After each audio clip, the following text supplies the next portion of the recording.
The most dominant reserve currency is the US dollar, which accounts for 59% of total foreign reserves, followed by Euro, which is 20.50%, and then Japanese yen, which is 5.89%. But why do all other countries hold these reserves?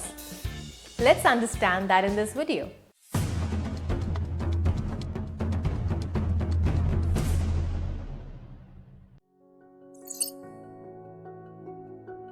We all know rupee is the Indian currency.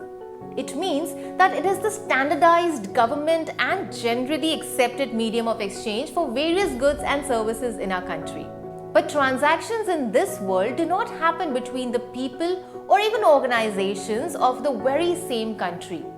So this issue gets resolved automatically due to something known as the internationalization of currency.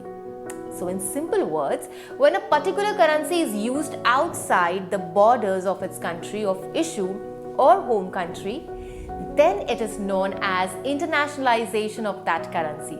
So let's say, for example, the US dollar is used outside its home country for transactions.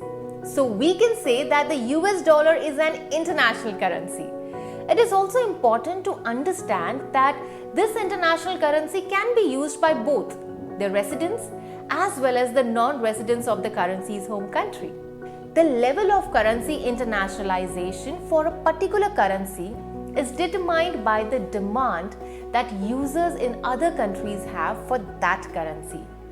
So here a question arises that why does this demand occur in the first place when each country has its own nationalized currency? Well, there are certain factors behind this demand. First, and the most logical one, is that it is used to settle international trade. Second, general use as a medium of indirect exchange in other countries.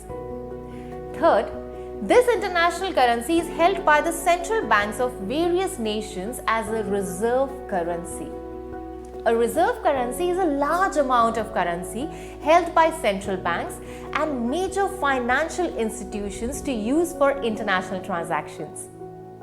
A huge percentage of important commodities such as gold and oil are priced in the reserve currency, causing other countries to hold this currency to pay for these goods.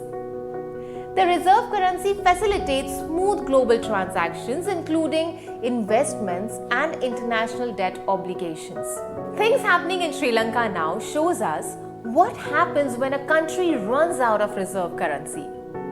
Whichever country's currency is the most dominant as the reserve currency, it automatically becomes the most prevalent international currency. Like right now, the most dominant reserve currency is the US dollar. Various governments and central banks use the most dominant reserve currency as a standard against which they peg their own currencies. That is why the value of Indian rupee keeps on changing, as it is always measured in terms of the US dollar. Currency internationalization has a number of benefits. It enlarges the market sphere in which the country can participate without the need of exchange currencies and incur related transaction costs.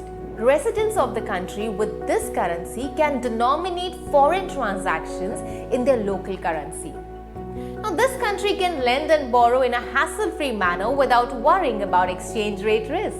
Today, the US dollar is a mammoth when it comes to the most dominant international currency, and it hopes to stay that way. The recent Russia-Ukraine war, which saw the depreciation of Russian ruble, was the aftermath of the harsh sanctions imposed by the US. Even though the dollar dominates today, other upcoming economies are also striving to extend the international reach of their respective currencies.